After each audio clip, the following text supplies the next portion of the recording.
Halo teman-teman semuanya, kembali lagi kepada kami kelompok 8. Kali ini kami akan membahas materi tentang fungsi perencanaan dan pengambilan keputusan. Sebelum itu, izinkan saya memperkenalkan diri saya dan teman-teman saya. Yang pertama, Febrina Amelia Utami.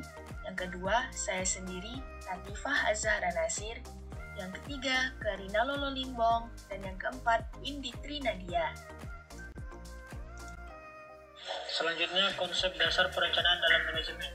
Yang pertama, pengertian perencanaan atau planning. Robbins dan Coulter tahun 2002 mendefinisikan perencanaan sebagai sebuah proses yang dimulai dari penetapan tujuan organisasi, menentukan strategi untuk pencapaian tujuan organisasi tersebut secara menyeluruh, serta merumuskan sistem perencanaan yang menyeluruh untuk mengintegrasikan dan mengordinasikan seluruh pekerjaan organisasi hingga tercapainya tujuan organisasi. Selanjutnya, fungsi dari perencanaan. Yang pertama, perencanaan sebagai pengarah. Perencanaan akan menghasilkan upaya untuk meraih sesuatu dengan cara yang lebih terkoordinasi.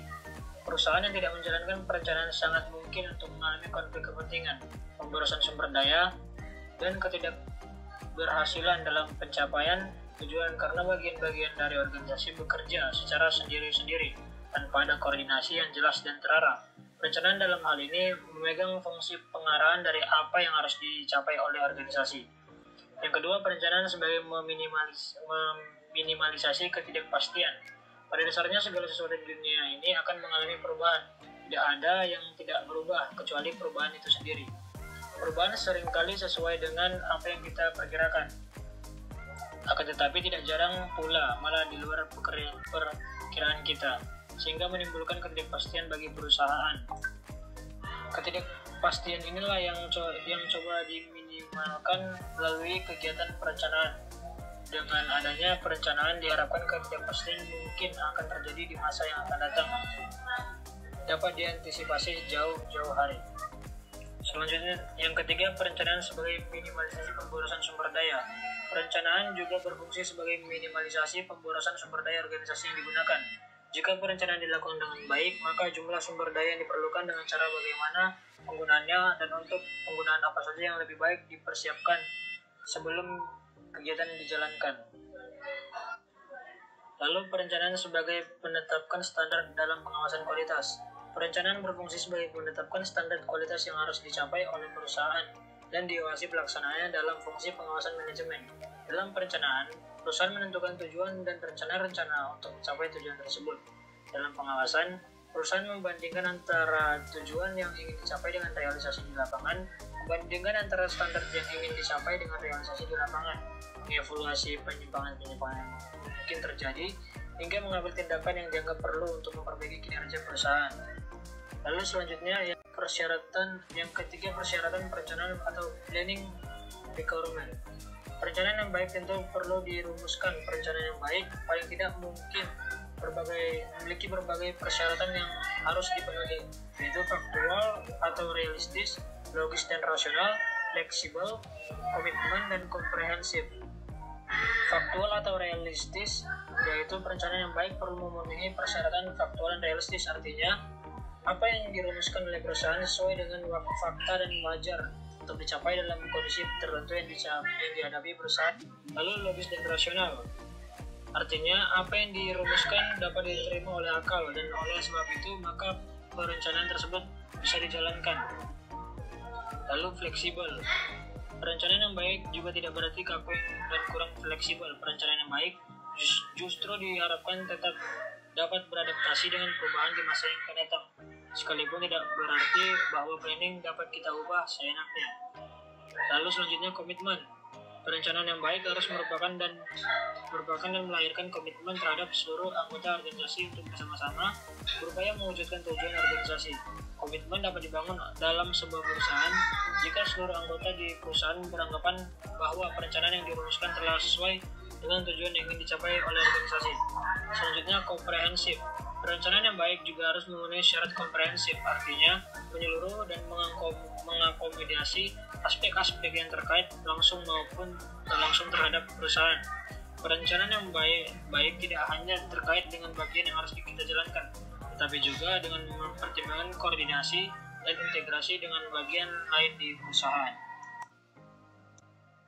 penting, yaitu tujuan, goals, dan rencana itu plan. Pengertian tujuan dan rencana. Tujuan pada dasarnya adalah hasil akhir yang diharapkan dapat diraih atau dicapai oleh individu, kelompok, atau seluruh organisasi.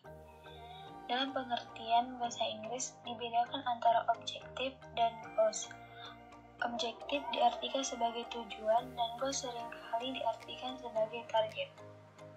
Rencana adalah segala bentuk konsep dan dokumentasi yang menggambarkan bagaimana tujuan akan dicapai dan bagaimana sumber daya perusahaan akan dialokasikan.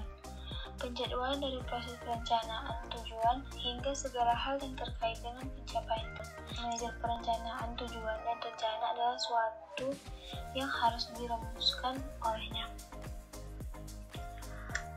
Ada beberapa jenis tujuan. Tujuan juga dapat dibedakan menjadi tujuan dinyatakan adalah tujuan dinyatakan secara formal atau sebuah organisasi kepada publik dan menjadi jaminan akan kejelasan perusahaan di mata publik. Sebagai contoh, kepuasan pelanggan. Dengan adanya pernyataan ini, maka pelanggan akan dapat mengevaluasi apakah dalam kenyataannya perusahaan berhasil meningkatkan kepuasan pelanggan atau tidak. Dan adapun tujuan aktual dan nyata adalah tujuan yang tidak dinyatakan pada publik akan tetapi secara aktual dan nyata berusaha dicapai oleh anggota di dalam sebuah organisasi. Sebagai contoh, misalnya meningkatkan insentif bagi karyawan yang berprestasi dalam kejayaannya. Tujuan ini biasanya tidak dinyatakan kepada publik, akan tetapi disampaikan pada anggota organisasi atau karyawan perusahaan. Beberapa jenis rencana. Rencana dibedakan menjadi rencana strategis atau rencana jangka panjang dan rencana taktis atau jangka pendek. Rencana jangka panjang adalah rencana yang akan dijalankan oleh seluruh komponen organisasi atau perusahaan dan dibuat dalam rangka pencapaian tujuan organisasi secara keseluruhan. Adapun rencana jangka pendek adalah rencana yang dijalankan untuk mencapai tujuan jangka menengah dan sebagai dorongan tercapai tujuan jangka panjang. Bagaimana pendekatan dalam penetapan tujuan?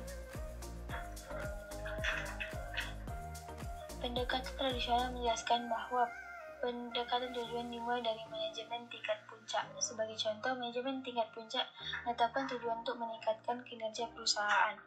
Jika tujuan perusahaan untuk menaikkan profil, maka peningkatan kinerja perusahaan dapat berarti peningkatan tingkat profit perusahaan. Tujuan ditetapkan manajemen puncak ini kemudian ditindaklanjuti oleh manajemen tingkat divisi dengan menyatakan ada tujuan peningkatan keuntungan secara signifikan dan divisi. Dalam pendekatan yang menggunakan MBO atau manajemen by objektif, penentuan tujuan secara spesifik dirumuskan bersamaan antara pimpinan dan bawahan, dengan asumsi bahwa seringkali bawahan yang berada di lapangan lebih memahami apa yang semestinya dicapai daripada apa yang dipahami oleh atasan. Selanjutnya, beberapa alat bantu bagi perencanaan. Perencanaan dengan flowchart. Flowchart adalah model grafis yang menunjukkan model sistem yang menggambarkan kejadian yang berkesinambungan. Pada dasarnya adalah proses pengaturan kejadian-kejadian berdasarkan urutan kronologis. Misalnya, membaca buku dapat dilakukan setelah membeli buku. Flowchart tersebut menggambarkan proses rencana membaca buku yang dapat dipilih antara meminjam buku atau melakukan pembelian buku terlebih dahulu.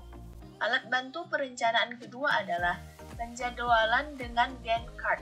Penjadwalan adalah salah satu bagian penting dalam perencanaan.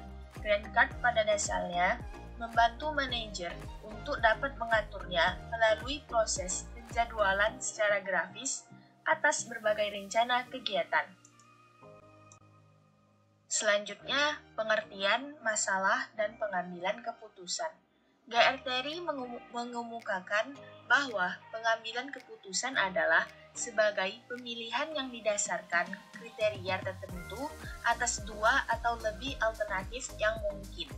Sedangkan Claude S. Gord JR mengatakan proses pengambilan keputusan itu dikerjakan oleh kebanyakan manajer berupa suatu kesadaran, kegiatan pemikiran yang termasuk pertimbangan, penilaian, dan pemilihan di antara sejumlah alternatif.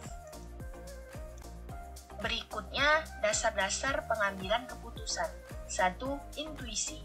Keputusan yang diambil berdasarkan intuisi atau perasaan lebih bersifat objektif. Yang kedua, pengalaman.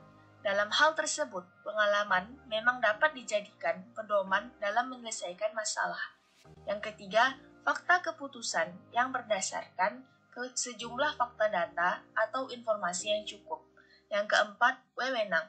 Keputusan berdasarkan pada wewenang semata maka akan menimbulkan sifat rutin dan mengasosiasikan dengan praktik diktatorial. Yang kelima, rasional. Keputusan yang bersikap rasional berkaitan dengan daya guna. Sekian penjelasan dari kami. Lebih dan kurang mohon maaf.